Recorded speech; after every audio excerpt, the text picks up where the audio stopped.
కానీ పరిపాలించేటువంటి వాళ్ళు ఈఓలు, వారి ప్రభుత్వాలు, వారి నెత్తి మీద ఉండే మంత్రులు, వారి నెత్తి మీద ఉండే ముఖ్యమంత్రులు, వారికి తిరగలేదు పాలకులకి ఇవన్నీ పట్టించుకోవడానికి. హిందూ సాంప్రదాయం నిలిచి ఉన్నది అంటేనే భక్తి వల్ల, హిందూ సాంప్రదాయం నిలిచి ఉన్నది అంటేనే సంకీర్తన సాంప్రదాయం వల్ల. హిందూ విలువలు ఇవాళ మనం హిందూ మతం అని చెప్పుకుంటున్నామంటే దీని ఇక్కడ దాకా ఎన్నో కడగండ్లను ఎదుర్కొని ఎటువంటి ఆధారము సపోర్ట్ లేకుండా మహానుభావులు ఇక్కడ దాకా తీసుకొచ్చారు. ఈ సంకీర్తన కళాకారులు క్రింది సామాజిక వర్గాలకు చెందిన వాళ్ళు అనేటువంటి ఒక అలుసు మీకేమైనా ఉందా అని నేను అడుగుతున్నాను. భక్తులకి స్వామివారికి మధ్య రావడానికి మీకున్న అర్హత ఏమిటి? మీ అధికారం అనేది అక్కడ చెల్లదని మీరు అర్థం చేసుకోవాలి. లౌకికమైన విషయాలు పరిపాలించుకోండి, ప్రజల యొక్క ప్రయోజనాలు పట్టించుకోండి, పన్నులు వేసుకోండి. ఒక్క సెకండ్ కూడా మీరు భక్తులకి భగవంతుడికి మధ్య నిలబడితే మీకు చాలా ఇబ్బందులు కలుగుతాయనే విషయాన్ని నేను వారికి గుర్తు చేస్తున్నాను. రంగరాజన్ గారి ఇంటి తలుపులు బద్దలు కొట్టి లోపలికి వచ్చినటువంటి మనిషి దుర్మార్గుండి, ఆయన కాళ్ళు పట్టుకుని కిందకి లాగి పడేసి టేకిమ్ ఇంటూ కస్టడీ అని ఆయన గుండెల మీద కూర్చున్న దుర్మార్గుండి, ఇంటర్వ్యూ చేస్తున్నటువంటి పాపిస్టి ఛానల్స్ వ్యూస్ గురించి మీరు చేస్తున్న పాపిస్టి కార్యక్రమం, వాటిని పక్కన కూర్చోబెట్టుకుంటే వ్యూస్ వస్తాయని మీరు చేస్తారు కదా, చాలా నేరం, చాలా పాపం. మీ ఇళ్లలోకి వచ్చి మీ తలుపులు కూడా బద్దలు కొట్టి మిమ్మల్ని ఇలా లాగితే మీరు అంగీకరిస్తారా? మీకు మానవత్వం లేదా? అసలు మీకు మానవత్వం లేదని అడుగుతున్నాను నేను.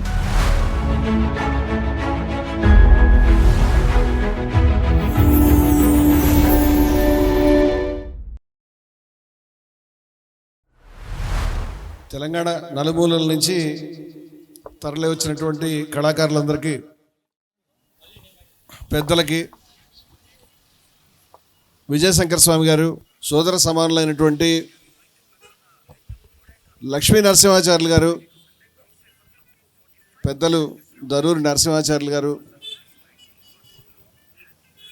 భక్త రామదాసు వంశానికి ప్రతినిధులైనటువంటి, చాలా గొప్ప విషయం ఇక్కడ వారు ఉండడం, మా శ్రీనివాస్ గారు, అదేవిధంగా లక్షలాది అభిమానుల గుండెల్లో కొలువైనటువంటి మా నారాయణమ్మ గారు, అచల సాంప్రదాయ గురువు ఆమె, అలాగే ఇంకా ఈ వేదికను అలంకరించినటువంటి పెద్దలందరికీ కూడా నేను ధన్యవాదాలు చెప్తూ, ఇది నాకు ఇప్పటికి కూడా నేను నమ్మలేక ఆశ్చర్యపోతున్నాను, ఇటువంటి కార్యక్రమం మనం ఎందుకు తలపెట్టాల్సి వచ్చింది అని. ఎందుకంటే మరి బయటంతా హిందూ ధర్మాన్ని పేరు చెప్పుకొని ఇవాళ హిందూ అనేటువంటి పేరుకి, సనాతన అనేటువంటి పేరుకి గొప్ప మార్కెట్ కూడా క్రియేట్ అయిపోయింది. ఆ పేరు మీద చాలా ఊగిపోయేటువంటి వాళ్ళంతా కూడా ఇటువంటి ముఖ్యమైన విషయాలను ఎందుకు పట్టించుకోవడం లేదు అని నేను ఆశ్చర్యపోతున్నాను. నేను విలువలనే దైవంగా భావించే మనిషిని. నాకు జన్మల వ్యవస్థ మీద నమ్మకం లేకపోయినా స్వామివారి కారణ జన్ముడు అనే అభిప్రాయం అయితే బాగా కుదిరింది. ఎందుకంటే ఎవరు పట్టించుకునే విషయాలు ఈయన ఒక్కడే ఎందుకు పట్టించుకుంటాడని నేను ఆశ్చర్యపోతున్నాను. ఈరోజు హిందూ ధర్మం ఇవాళ మనకి సజీవంగా ఉన్నది అంటే ఈ గర్విస్తున్నటువంటి వాళ్ళందరికీ ఆ పేరు చెప్పుకొని రకరకాలుగా లాభాలు పొందాలని చూస్తున్నటువంటి వాళ్ళందరికీ కూడా నేను చెప్తున్నాను, ఇది ఎవరు యజ్ఞాల వల్ల, ఏగాల వల్ల, లేకపోతే రాజుల వలనో మరేదైనా కర్మకాండ వల్ల కాదు, కేవలం భక్తి సాంప్రదాయం వల్లే ఈ రోజుకి హిందూ ధర్మం ఈ భారతదేశంలో నిలబడిందని నేను చెప్తున్నాను. అందరూ అనుకుంటే హిందువులు ఏమో అధికారంలో లేరు. హిందూ ధర్మానికి సంబంధం లేని వాళ్ళే భారతదేశంలో చాలా కాలం అధికారాన్ని చలాయించి ఉన్నారు. హిందూ ధర్మానికి రాజాశ్రయం దక్కిందా అంటే చాలా స్వల్పము, అల్పము. మరి దీన్ని ప్రజలు ఎట్లా బ్రతికించుకున్నారంటే ఇది భగవంతుడే దీనికి పూనుకున్నాడా అన్నట్టుగా ఉత్తర భారతదేశంలో మనకి మహనీయులైనటువంటి కృష్ణ చైతన్య ప్రభువులు కానివ్వండి, లేకపోతే నామదేవులు కానివ్వండి, జ్ఞానదేవులు కానివ్వండి, ఇక్కడ కనకదాసు, ఘసీదాసులు వంటి వారు కానివ్వండి, నందనారు లాంటి మహనీయులు, నాయనారులు కానివ్వండి, ఆళ్వార్లు కానివ్వండి, ఈ సంప్రదాయంలో పేర్లు చెప్పాలంటే వేల పేర్లు వస్తాయి. చాలా గొప్ప మహత్తరమైనటువంటి వారి యొక్క బోధనలు, సంప్రదాయాలు వస్తాయి మనకి. అలాగే ఇటువంటి కళాకారులు వీరు నందనార్కి మరి లేకుంటే తిరుపనాళ్ళ వారికి ప్రతినిధులు. వారు ఇందాక బేడబుడగ జంగాల ప్రతినిధులు వారు ప్రదర్శించినటువంటి కళారూపం నేను వనస్థలపురంలో చూశాను. అంతకుముందు కూడా వేరే సందర్భాల్లో నేను చూసి ఉన్నాను. వారికి నేను ప్రత్యేకంగా కూడా ధన్యవాదాలు చెప్తూ, వారి ప్రదర్శన మధ్యలో ఆపి పైకెక్కామే అనేటువంటి బాధ ఒకటి నాకు మనసులో ఉంది. ఎందుకంటే కళ చాలా అద్భుతం ఈ కళ అనేటువంటిది. అంతకుముందు నేను చూసినప్పుడు కృష్ణుడికి సంబంధించినటువంటి ఘట్టాన్ని ప్రదర్శించారు. ఇప్పుడు రాముడికి సంబంధించిన ఘట్టాన్ని నేను దాంట్లో లీనమైపోయినాను. రాముడు సీతాదేవి గారి తల నరికి తీసుకురామని, ఆ రక్తాన్ని నెత్తురుని పట్టురామని లక్ష్మణుడికి చెప్పాడు. నాకు భయం కలిగి రాముడు ఇంత పని చేశాడా ఇలా అని. ఇది వాల్మీకి రామాయణంలో ఉందా అంటే ఉండకపోవచ్చు. వాల్మీకి రామాయణంలో కూడా చాలా కఠినమైన వాక్యాలు ఉన్నాయి. శ్రీ లక్ష్మీ నరసింహస్వామికి హెచ్పికి అన్నమయ్య కళాక్షేత్రానికి ఒక అనుబంధం ఉంది. అంతర్వేది నుంచే మేము స్వామివారి రథయాత్ర ప్రారంభించారు. ఆ రోజు వీరబ్రహ్మేంద్ర స్వామి మనవడు, అదేవిధంగా దొన్న ఇద్దాస్ గారి మనవడు అయినటువంటి విశ్వదాస్ గారు జెండా ఊపి ప్రారంభించారు. మొదటి సంతకాలు పెట్టారు. మా లక్ష్మీ నరసింహాచార్యులు గారు మొదటి నుంచి ఆలంబనగా ఉన్నారు అన్నమయ్య గృహసాధన యజ్ఞానికి. అది ఇంకా పూర్తి అవ్వలేదు, చేస్తాం. నేను అంతర్వేది శ్రీ లక్ష్మీ నరసింహస్వామి క్షేత్రానికి దగ్గరలో ఉన్న ప్రాంతం నుంచి వచ్చినవాడిని. నా పసి వయసులో ఉన్నప్పుడు నేను ఆ దేవాలయానికి వెళ్ళాను. లక్ష్మీ నరసింహస్వామికి ఒక అక్కగారు ఉన్నారని చెప్తారు. వారి పేరు గుర్రాలక్క అని. అది అక్కడ సాంప్రదాయం. మరి నిజంగా అది పురాణంలో ఉన్నదో లేదో నాకు తెలియదు. ఆవిడ కోపంగా అలిగి ఉన్నారు. లక్ష్మీ నరసింహస్వామి కళ్యాణం అయింది, నాకు కాలేదని ఆవిడ కోపం వచ్చి మూతి తిప్పుకున్నారనో లేకపోతే కోపంగా ఉన్నారని చిన్నప్పుడు విన్నాను. ఇది అంత చిన్న వయసులో కూడా నాకు ఆలోచన వచ్చింది ఏమిటంటే, దేవతలకు నిజంగానే కోపం ఉంటుందా? దేవతలకు నిజంగానే అలక ఉంటుందా? దేవతలకి దేవుళ్ళకి నిజంగానే మతమాత్సర్యాలు అనేటువంటి గుణాలు మనకు ఉంటాయా అని నేను ఇవాళకి అనుకునేది ఏమిటంటే, ఇవన్నీ మన మధ్య ఉన్నాయి, మనుషుల్లో ఉన్నాయి, నీకు నాకు ఉన్నాయి. ఈ గుణాలను పోగొట్టాలంటే ఎలాగా అని ఆలోచించి, మరి మహనీయులు ఎవరైనా దేవుడి పేరు మీద ఆపాదించి ఇటువంటి విషయాలన్నీ కూడా, శ్రీరాముడు సీత పట్ల కఠినంగా ఉన్నాడు, వెళ్ళిపోమన్నాడు, నీ ముఖం చూడనన్నాడు, లేకపోతే శిరస్సు ఖండించమన్నాడు, ముక్కు చెవు, ఇవన్నీ కూడా మనం రాసుకున్నటువంటి విషయాలు. అనంత కళ్యాణప్రదమైనటువంటి దైవతత్వానికి, నిర్గుణమైన లేదా సగుణమైన కళ్యాణప్రదమైనటువంటి దైవతత్వానికి ఇటువంటి మన దగ్గర ఉన్నటువంటి ఈ యొక్క వికారాలనండి లేకపోతే బలహీనతలనండి మనం ఎందుకు ఆపాదిస్తామంటే, మీరు నేను చెప్తే మనం నేర్చుకోం, కానీ రాముడు కృష్ణుడు చెప్తే నేర్చుకుంటాం. అందుకని ఇవన్నీ వాళ్ళకి అతికించి, వాళ్ళ ద్వారానే దాంట్లో పరిష్కారము బాధ చూపించి, ఆ సీతాదేవి చేతనే సమాధానం చెప్పించి, శ్రీరాముడు చరిత్ర సమాధానం చెప్పించి, లేకపోతే దానికి మరో జన్మలో పరిష్కారం చేయించి, ఈ పురాణ సంపదను ఈ విధంగా సృష్టించి మానవాళ్ళని ఒక దారికి తీసుకొద్దామనే సదుద్దేశంతో వాళ్ళు ఆ పని చేశారని నా ఉద్దేశం. అందువల్ల ఈ గాథలు వింటుంటే మనం మైమరచిపోతాం, దాంట్లో లీనమవుతాం, వారి కష్టాలతో లీనమవుతాం. రామాయణాన్ని వింటున్న వాళ్ళు ఎవరైనా సీతాదేవి కష్టాలతో లీనమై కన్నీరు పెట్టుకుంటారు. మా చిన్నప్పుడు మాకంటే ముందు తరంలో లవకుశ సినిమా వస్తే థియేటర్లు అన్నీ తడిసిపోయేవి నీళ్లతో. ఎందుకంటే సీతాదేవి కష్టాలకి ఎన్టీ రామారావు గారు, అంజలీదేవి గారు అభినయించినప్పుడు సీతాదేవి భూమిలోకి వెళ్ళిపోతుంది. అసలు రామాయణానికి ఉన్న శక్తి అంతా కూడా సీతాదేవి వల్ల, ఆవిడ సహనం వల్ల, ఆవిడ బాధ వల్ల, అవన్నీ కూడా ఉండడం వల్లే సాధ్యమైంది. అందువల్ల ఈ కథలన్నింటిలో మనం చూడాల్సింది ఏమిటంటే, ఈ యొక్క బలహీనతల్ని దైవానికి ఆపాదించాల్సిన అవసరం లేదు, ఇవన్నీ కూడా మనం పోగొట్టుకోవాలి అనేటువంటి సదాశయంతో వీటిని కల్పించి ఉంటారు పెద్దలని నేను అనుకుంటున్నాను.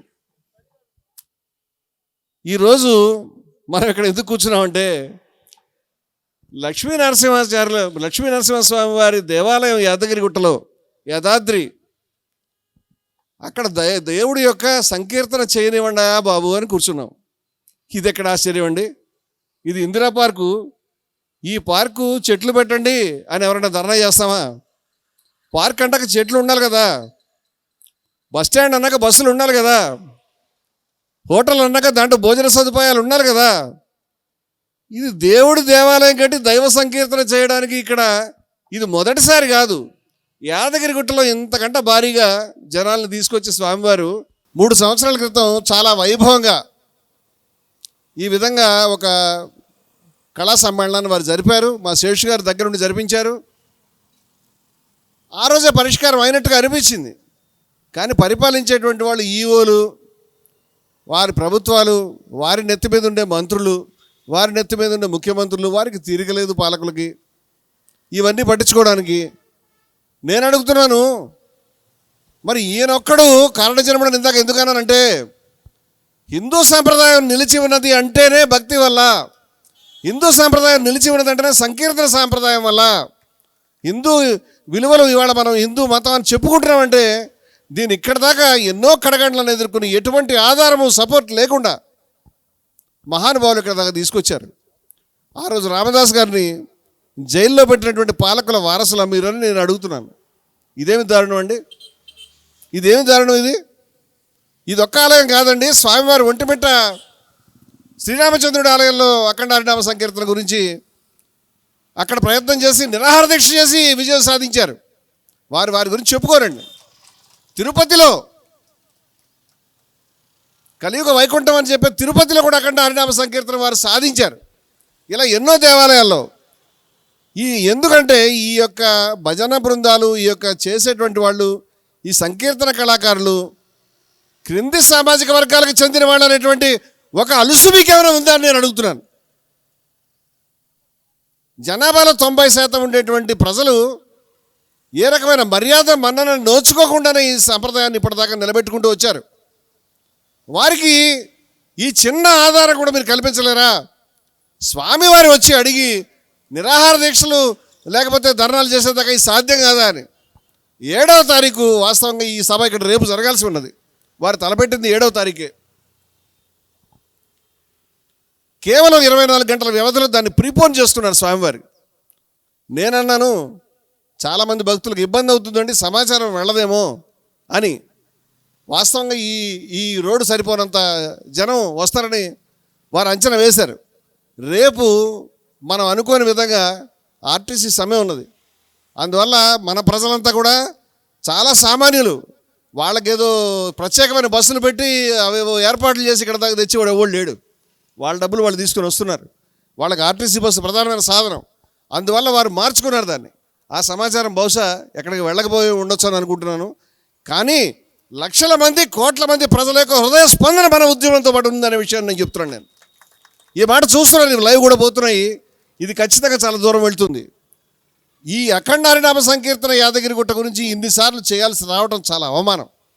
ఇది అపచారం దేవుని పట్ల. దైవం ఎంత తలడిల్లిపోతాడు. నా భక్తులు నా పేరు స్మరించుకోవడానికి నీ ముందు ప్రాధేయపడుతున్నారు. దైవం ముందు ప్రాధేయపడాలి మనం. దైవం ముందు కాకుండా ప్రభుత్వాల ముందు మనం వారిని మోకరించి అడుగుతూ ఉన్నాం, బాబు మమ్మల్ని చేసుకొనివయా అని. నీ పెత్తనం ఏమిటో నాకు అర్థం కావట్లేదు.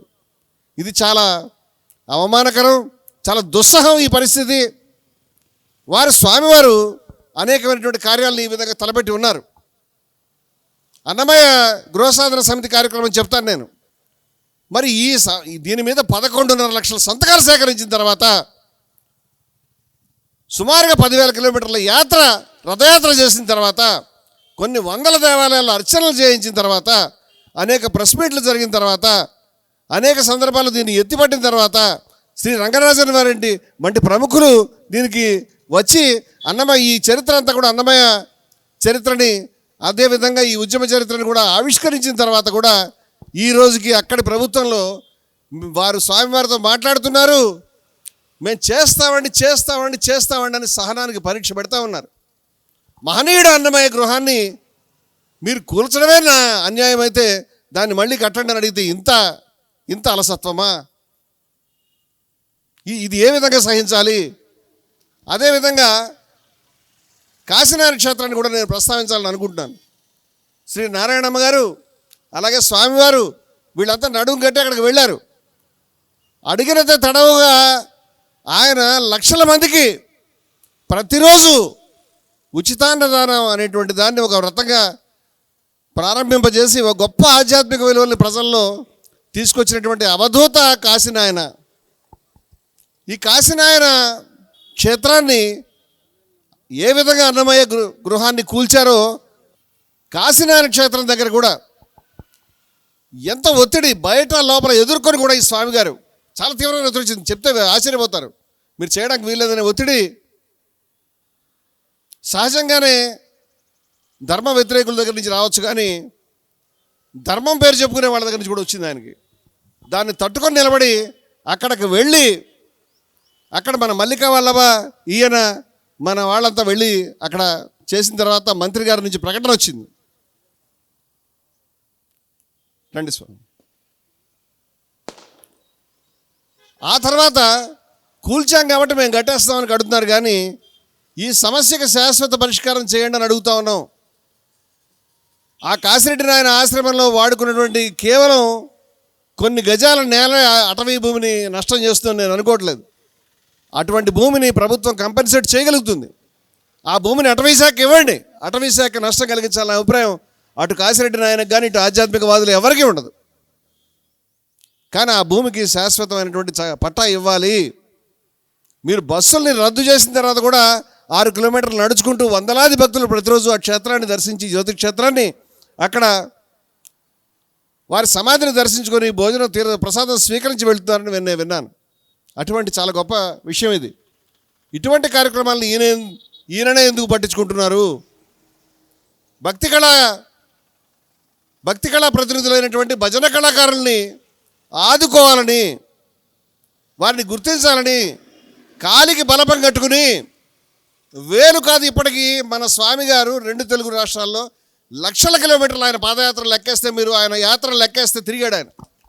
ఒక్కొక్క చోటికి 10 సార్లు పోయినాడు. ఒక్క సెకండ్ ఆయన విశ్రాంతి తీసుకున్నది లేదు. ఇటువంటి వ్యక్తి మనకి లభించడం చాలా కష్టం. మనకి రాజకీయమే కావాలి, రాజకీయ పార్టీలు కావాలనుకుంటే అదే దొరుకుతుంది. మనకి వ్యాపారమే కావాలి అనుకుంటే ఆ వ్యాపార ప్రయోజనాలే మనకు దక్కుతాయి. కానీ భక్తే కావాలి, కళాకారులు కావాలని తప్పిస్తూ ఉన్నాడు ఇక్కడ ఒక స్వామి. వారికి ఖచ్చితంగా దైవానుగ్రహం లభిస్తుందని నా ఉద్దేశం. ఎందుకంటే ఆ దైవం ఖచ్చితంగా ఈ యొక్క బిడ్డల మీద, ఈ సంకీర్తన చేసేటువంటి ప్రజల మీద, ఈ విలువల్ని నిలబెట్టేటువంటి మహనీయుల మీద, వారి పట్లనే ఎప్పుడూ ప్రసన్నుడై ఉంటాడు. వారి కడగండ్లకి ఆయన బాధపడుతూనే ఉంటాడు. వారి ఆ కడగండ్ల తొలగించడానికి ముందుకు వచ్చే వారికి ఎప్పుడూ సహాయపడుతూనే ఉంటాడు. నా ఉద్దేశం అది. అందువల్ల ఇదేదో ఒకరోజు ప్రీపోన్ కావడం వల్ల వచ్చినటువంటి జనాన్ని చూసి మీరేమి తక్కువ అంచనా వేయొద్దండి.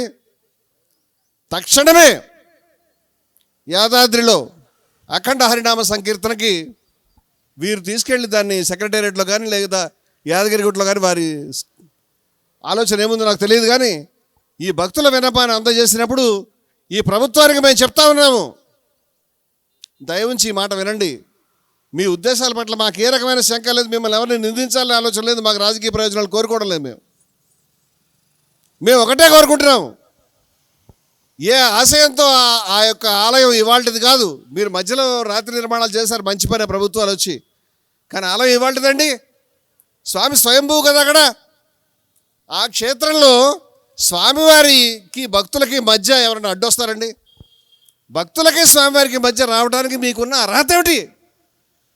మీ అధికారం అనేది అక్కడ చెల్లదని మీరు అర్థం చేసుకోవాలి. లౌకికమైన విషయాలు పరిపాలించుకోండి, ప్రజల యొక్క ప్రయోజనాలు పట్టించుకోండి, పన్నులు వేసుకోండి. ఒక్క సెకండ్ కూడా మీరు భక్తులకి భగవంతుడికి మధ్య నిలబడితే మీకు చాలా ఇబ్బందులు కలుగుతాయనే విషయాన్ని నేను వారికి గుర్తు చేస్తున్నాను. అదేవిధంగా ఈ యొక్క కళాకారులు, ముఖ్యంగా బేడబుడగ జంగం కళాకారుల్ని నేను మరొకసారి స్మరించుకుంటూ, మీకు ఖచ్చితంగా పదే పదే మీ యొక్క కళ నేను పలు సందర్భాల్లో చూశాను. ఆ కళాకారులు మనంతా గట్టిగా అభినందించాలని నేను కోరుకుంటున్నాను. వారి నృత్యానికి సరిపడినటువంటి వేదిక కాదు. వారి కింద నృత్యం చేయబోతే నేను పైన ఉంటే బాగుంటుంది అన్నాను, వేదిక ఆపదానన్నారు. వాళ్ళు చాలా వారి యొక్క ఆ కళారూపాన్ని, ఎప్పటి కళారూపం అండి, ఎప్పటి కళారూపాలు ఇవన్నీ కూడా ఎంత గొప్పగా ప్రదర్శిస్తున్నారు మీరంతా కూడా. ఈ భక్తి కళను రక్షించుకోవడానికి జయభారత్ ఉద్యమం ఇవాళ పలు రాష్ట్రాల్లో మేము పనిచేస్తూ ఉన్నాం. ఈ 2 రాష్ట్రాల్లో నేను చెప్తున్నాను, ఈ భక్తి కళా ఉద్యమాన్ని బతికించుకోవడానికి. ఎందుకు అని అడగండి. ఎందుకంటే ఏమన్నా మంచి విలువలు ఉన్నాయంటే, ఏదైనా మానవత్వం ఉన్నదంటే, ఏదైనా మన ధర్మంలో గొప్ప విశిష్టమైన విలువలు ఉన్నాయంటే దాన్ని రక్షించే శక్తి ఈ మీ భక్తికి, మీ కళాకారులకి తప్పితే మరి ఎవరికి లేదని నా ఉద్దేశం. వీరెవరికి కూడా ఏ రకమైన వేరే ఉద్దేశాలు ఉన్నవారు కాదు. స్వామి ముందు స్వామి నామాన్ని అర్చించనివ్వండి అని చెప్తే వారు అడిగిన దాంట్లో ఏముందండి? వేరే ఏం అడగలేదు కదా. వేరే అడిగితే తప్పు కూడా ఏమీ లేదు. కళాకారులకు 2 బెడ్రూమ్లు ఇల్లు అడిగితే తప్పు లేదు, కళాకారులకు పెన్షన్లు అడిగితే తప్పు లేదు. ఏం తప్పు ఉంది దీంట్లో? మేమేం అడగలేదే. కానీ ఈ కోరికను కూడా మీరు నెరవేర్చకపోతే ఇది చాలా అధర్మమైనటువంటి పని. దీనికి సంబంధించి జయభారత్ ఉద్యమం తరఫున Hindus for plurality and equality సంస్థ తరఫున మేము స్వామివారి ఆదేశాల మేరకి, స్వామివారి అనుజ్ఞ మేరకి అవసరమైతే రాష్ట్రాన్ని స్తంభించడానికి సిద్ధపడతామని చెప్తున్నాను నేను. మీరు తక్కువ అంచనా వేయద్దు ఈ విషయాన్ని. ఈ మాటలు చెప్తూ మన ముందున్న కర్తవ్యాలు మరొకసారి నేను మననం చేస్తూ పునశ్చరణ చేస్తున్నాను. మన అన్నమయ్య గృహ సాధన సమితిని సాధించుకోవాలి. స్వామివారి నేతృత్వంలో అన్నమయ్య గృహాన్ని యథాతథంగా మనం అక్కడికి వెళ్ళి మనం దర్శించాలి. ఎన్నో అద్భుతమైనటువంటి కృతుల్ని, వేలాది కృతుల్ని కూర్చున్నటువంటి మహానుభావుడు ఎక్కడ కూర్చున్నాడు, ఎక్కడ నిద్రించాడు, ఎక్కడ స్వామివారిని అర్చించాడు, వారు అర్చించినటువంటి విగ్రహాలు ఏ విధంగా ఉన్నాయి, అవి మన కళ్ళతో మనం చూసుకోలేకపోతే కనుక అది ఎంత నష్టం జాతికి అనేది మీరు ఆలోచించాలి. మనం అక్కడికి వెళ్ళాలి. అది మనం ప్రతి మనిషి ఆదర్శంగా పెట్టుకోవాలి. మేము అది సాధిస్తాం, మేము వెళ్తాం అక్కడికి. ఈ స్వామివారి నేతృత్వంలో జరుగుతుంది. ఈ 2వ దశ పోరాటాన్ని ప్రారంభిస్తాము. అలాగే మన ముందున్న మరొక కర్తవ్యం కాశీనాయన ఆశ్రమంలో ఖచ్చితంగా మనము, కాశీనాయన ఏమి ఆంధ్రప్రదేశ్ చెందినవాడు కాదండి, అన్ని చోట్ల ఆయన భక్తులు ఉన్నారు. తీవ్రమైనటువంటి కార్యాచరణ రూపొందించండి. కాశీనాయన వల్లనే నేను ఆధ్యాత్మిక క్షేత్రంలోకి వచ్చాను, వారిని చూసి అన్నదానం మొదలుపెట్టామని మౌనస్వామి ఆశ్రమం వారు చెప్పున్నారు. అంచేత కాశీనాయన ఆశ్రమానికి పక్కా పట్టాన్ని మనం సాధించాలి. అదేవిధంగా మనం ఏకడారినామ సంకీర్తన యజ్ఞం ఏదైతే ఉన్నదో దేవాలయాలని దైవిక కార్యక్రమానికి కేంద్రాలుగా మారుస్తూ అసుర లక్షణాలు పోయే విధంగా దైవనామం ప్రతిధ్వనించే విధంగా చేయాలి. నేను ఒంటిమిట్టకి వెళ్ళాను. అక్కడ నేను గర్భగుడిలో ఎంతో ప్రాచీనమైన పురాతనమైన దేవాలయం, అక్కడ ఒక కార్యక్రమం జరుగుతుంటే చూసి ఈ స్వామివారికి దండం పెట్టుకున్నాను మొట్టమొదట. ఎందుకంటే ఈయన వల్ల కదా, ఈ పోయినటువంటి ఈయన నిరాహార దీక్ష చేయబట్టి కదా అని ఆ రోజు నాకు మహాపరవశం కలిగింది. ఆ కళాకారులకి దండం పెట్టుకున్నాను, మనసులో స్వామివారికి దండం పెట్టుకున్నాను. ఈ విధంగా ఈయన భగీరథ యజ్ఞం చేస్తున్నాడు ఒక రకంగా. ఈయన వెంట ఉండడం మన విధి. మరొక విషయం ఏంటంటే ఏ రకమైన ప్రయోజనాన్ని ఆశించిన వ్యక్తి కాదు ఈయన. అది మన అదృష్టం. అంచేత దైవమే ఈయన వెంట ఈ యొక్క కార్యాన్ని నడిపిస్తున్నాడు కాబట్టి మేమంతా ఆయన వెంట ఉండామని చెప్తున్నాం. మరొక విషయాన్ని కూడా ఇక్కడ నేను ప్రస్తావిస్తున్నందుకు నన్ను క్షమించండి. ఈరోజు మనకు చాలా ఆప్తులైనటువంటి, చాలా జ్ఞాని అయినటువంటి, ఎన్నో విలువలు కలిగినటువంటి, త్యాగి అయినటువంటి, మహానుభావుడు అయినటువంటి శ్రీ రంగరాజన్ గారి ఇంటి పైన ఫిబ్రవరి నెల అనుకుంటాను ఆ అపచారం జరిగి దుండగులు ఆయన ఇంటి మీద దాడి చేసి ఆయనకి క్లేశాన్ని కలిగించడం అనేది మమ్మల్ని కలచివేసింది. ఆ దృశ్యం అది మేము మర్చిపోలేకపోతున్నాం. అంచేత నేను మళ్ళీ ప్రస్తావిస్తున్నాను ఈ విషయాన్ని. అందుచేత ఇది వారి సమస్య కాదు, ఎంతో వేలాది సంవత్సరాల సంప్రదాయానికి ప్రతినిధులైన జిఆర్ స్వామి గారి పేరు కూడా దుర్మార్గుడి నోట్లో వచ్చింది. జిఆర్ స్వామి గారు ఏం చేయాలో కూడా నేను ఆయనకు చెప్తాను. ఆయన చేయాలనేటువంటి దురహంకారాన్ని అతను కనబరిచాడు. అసలు ఆవేశంతో నాకు చాలా కష్టంగా ఉంది ఆ విధంగా మాట్లాడటం అనేది.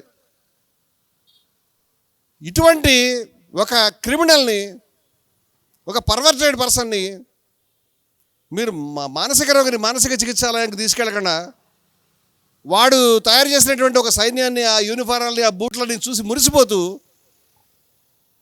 రంగరాజన్ గారి ఇంటి తలుపులు భద్రకొట్టి లోపలికి వచ్చినటువంటి మనిషి దుర్మార్గుండి, ఆయన కాళ్ళు పట్టుకుని కిందకి లాగి పడేసి టేక్ హిమ్ ఇంటూ కస్టడీ అని ఆయన గుండెల మీద కూర్చున్న దుర్మార్గుండి ఇంటర్వ్యూ చేస్తున్నటువంటి పాపిస్టి ఛానల్స్ వ్యూస్ గురించి మీరు చేస్తున్న పాపిస్టి కార్యక్రమం, వాడిని పక్కన కూర్చోబెట్టుకుంటే వ్యూస్ వస్తాయని మీరు చేస్తారు కదా, చాలా నేరం, చాలా పాపం. మీ ఇళ్లలోకి వచ్చి మీ తలుపులు కూడా భద్రకొట్టి మిమ్మల్ని ఇలా లాగితే మీరు అంగీకరిస్తారా?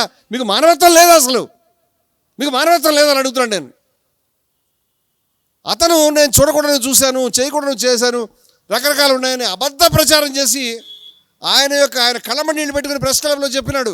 ఆ దాడి కంటే కూడా నాకు ఇది నా వ్యక్తిత్వానికి హననం జరుగుతుంది ఇవాళ అని చెప్తా ఉంటే ఈ సమాజంలో చలనం లేకపోవడం, హిందూ సంఘాలని చెప్పబడేటువంటి వాళ్ళు వేలం వెర్రిగా ఎక్కడ కార్యక్రమం చేయలేదు. మేము చేసాం, స్వామివారు మేము వేద పఠనాన్ని ఏర్పాటు చేసాం. వీళ్ళు ఈ యొక్క ఆ నామాలు పెట్టుకుని పిచ్చిపాట ఆ 2 త్యాగరాయ కీర్తనలో 2-3 చరణాలని సంపాదించుకుని సందర్భశుద్ధి లేకుండా, వాటిని అర్థం లేకుండా భగవద్గీతలో 2-3 శ్లోకాలని త్యాగరాజు రాసినటువంటి ఎందరో మహానుభావుల్ని ఆ దుడుకు గల అనేటువంటి 2 చరణాలు తప్ప మరొకటి రాదు వాడికి. ఆ 2-3 సెక్షన్స్ వచ్చు, క్రిమినల్ సెక్షన్స్. మీరు ఏ ఇంటర్వ్యూ చూడండి, ఇవే తిప్పి మాట్లాడతాడు, అడ్డుంచి ఇడ్డించాడు. అతని దగ్గర ఏం జ్ఞానం చూస్తున్నారు మీరు? మీకు జ్ఞానం చూడడానికి మీకు మతిపోయిందని అడుగుతున్నాను నేను. ఆ వ్యక్తిని బెయిల్ రద్దు చేసి తక్షణమే అరెస్ట్ చేయాలి. ఈ ప్రభుత్వాలు తక్షణమే చర్య తీసుకోవాలి. బెయిల్ రద్దు చేసి లోపలే ఉంచాలి అతన్ని. సమాజంలో శాంతికి హానికారకంగా ఉన్నాడు. అతను ఒక హెచ్చరిక చేశాడు. నాకు చాలా బాధ అనిపిస్తుంది ఈ విషయం. 27,000 ఇవాళ హిందూ ఆలయాల్లో అర్చకులు ఎవరైతే ఉన్నారో వీళ్ళు అత్యంత వల్నరబుల్ పరిస్థితిలో ఉన్నారు. వీళ్ళ చుట్టూ ఏమీ పోలీసులు లేరు, వీళ్ళ చుట్టూ ఏమి రక్షణ వలయాలు లేవు, AK-47 లేవు, లాఠీ పెట్టుకుని కూడా మనిషి లేడు. నిరాయుధంగా ఉండి పొద్దున్న 3 గంటలకు లేచి ఉదయమే దేవాలయంలో దేవుని యొక్క అర్చనలో ఉండేటువంటి అర్చకుల పట్ల ఎవరికైనా భక్తిభావం కలుగుతుంది. దుర్మార్గుడు వారికి ఆదేశాలు జారీ చేస్తూ ఉన్నాడు. ఏమైనా ఆదేశాలు జారీ చేస్తూ ఉన్నాడంటే 27,000 గ్రామాలు ఉన్నాయి, ఈ అర్చకులంతా నాకు సైన్యాన్ని సమకూర్చాలని. ఎంత ధైర్యం నీకు అసలు? ఒక అర్చకుడు జోలికైనా నువ్వు వెళ్ళినట్టు తెలిస్తే నీ సంగతి చూస్తామని చెప్తాను నేను. మా సహనం అంతా నశించింది. ఈ ప్రభుత్వాలు నమ్మలేకుండా ఉన్నాం మేము. అర్చక వ్యవస్థను నిలబెట్టుకోకపోతే హిందూ సమాజం నిలబడదు. ఈ మాట ఖచ్చితంగా చెప్పి తీరాలి. ఇక్కడ స్పష్టంగా చెప్పాలి. అర్చక వ్యవస్థలో అందరికంటే మహనీయుడైనటువంటి వ్యక్తి ఇంటి మీదకి వారి తండ్రి గారు ఎంతో ప్రఖ్యాతి కలిగినటువంటి వారు. ఆ ఇంట్లోకి మేము వెళ్ళాం. వారు మాతో మాట్లాడిన తర్వాత ఎంత ఆ సన్నివేశాన్ని నేను మర్చిపోలేకపోతున్నాను. మాతో మాట్లాడి వారు హిందూ సమ్మేళనం అనేటువంటి కార్యక్రమానికి వారిని పిలవడానికి వెళ్ళాం. వారు మమ్మల్ని ఆశీర్వదించి బయటే మీరు 1 నిమిషం ఉండండి అని లోపలికి వెళ్ళి తలుపు తెరిచి మమ్మల్ని ఇంట్లోకి తీసుకెళ్ళి మా నాన్నగారు ఆశీస్సులు తీసుకోండి అని వారు వయోవృద్ధులు, జ్ఞానవృద్ధులు, మహానుభావులు, మీకు శుభం జరుగుతుంది అని చాలా మంచి మనసుతో నా కళ్ళలో నీళ్ళు తిరుగుతున్నాయి ఈ మాటలు చెప్తుంటే వచ్చి మాకు అలా చెప్పినటువంటి మనిషి ఆయన. ఆ ఇంటి గురించి అపచారమైన మాటలు మాట్లాడుతుంటే నాకు కష్టం అనిపిస్తుందండి. నేను ఎవరు ఎందుకు పట్టించుకోవట్లేదు ఈ విషయాన్ని, నేను చాలా బాధపడుతున్నాను ఈ విషయం. అందువల్ల ఇవాళ హిందూ సమాజానికి జరుగుతున్నటువంటి అరిష్టాలను అరికట్టాలని మేము కోరుతూ ఉన్నాం. స్వామి గారు ప్రత్యేకంగా డిమాండ్ చేశాను, నేను స్వచ్ఛంగా డిమాండ్ చేశాను. ఇది సహనానికి హద్దు లేకుండా ఎందుకు తయారవుతుందంటే ఇవాళ హిందూ సమాజంలో చాలామంది మత్తులో జోగుతూ తల ఇలా ఊగుతూ ఉన్మాదుల్లాగా. నేను నిన్న ఆ మీటింగ్లో చెప్పాను, లాహోర్ అంటే లవుడు పేరు మీద, కాసూర్ అంటే కుషుడు పేరు మీద 2 పాకిస్తాన్లో ఉన్నాయి. ఒకటి సింధులోను, ఒకటి పంజాబ్లోను. నీ యొక్క ఇక్ష్వాకుల రాజ్యం భూమి అంతా నీదే కాబట్టి కులతిలక అక్కడికి వెళ్ళిన ఆయన అక్కడికి వదిలిపెట్టండి. ఈయన్ని తీసుకెళ్ళి మోదీ గారికి విజ్ఞప్తి చేస్తారని దయ ఉంచి ఈ వీరరాఘవరెడ్డిని ఆ లాహోర్లో కానీ ఆ కసూర్లో కానీ వదిలిపెట్టండి. రాజ్యాన్ని పరిపాలించుకుంటాడు, స్థాపిస్తాడు. రాముడు ఎవరిని కూడా నా వెనకాల రమ్మని అడగలే. అయోధ్య నగరం అంతా వస్తామని చెప్పారు. ఆయన వెంబడి ఒక్క మనిషి రావడానికి వీల్లేదని చెప్పాడు.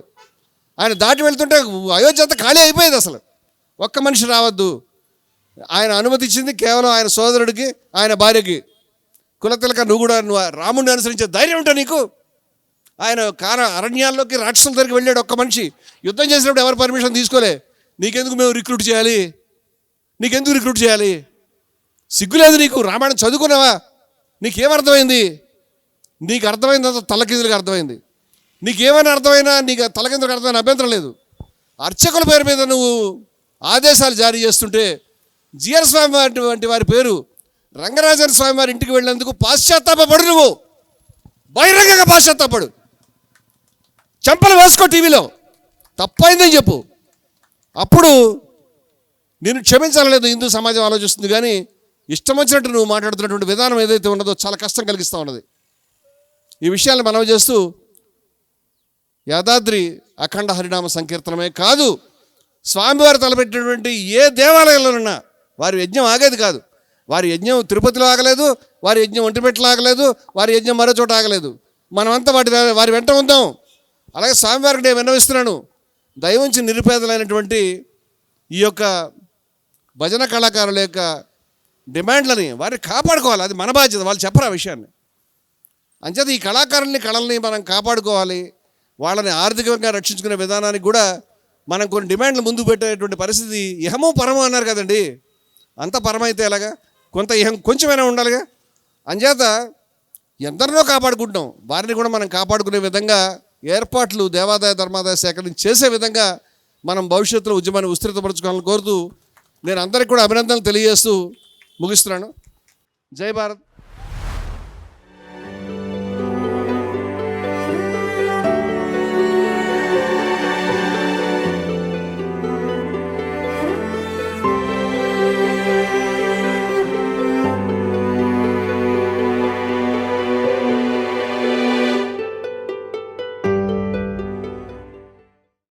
మీ ఆలోచనల్ని మరింత సంపద్వంతం చేయగల ఈ పుస్తకాల్ని మీరు చదివారా? ప్రతులకు జై భారత్ పబ్లికేషన్స్ 9848030089.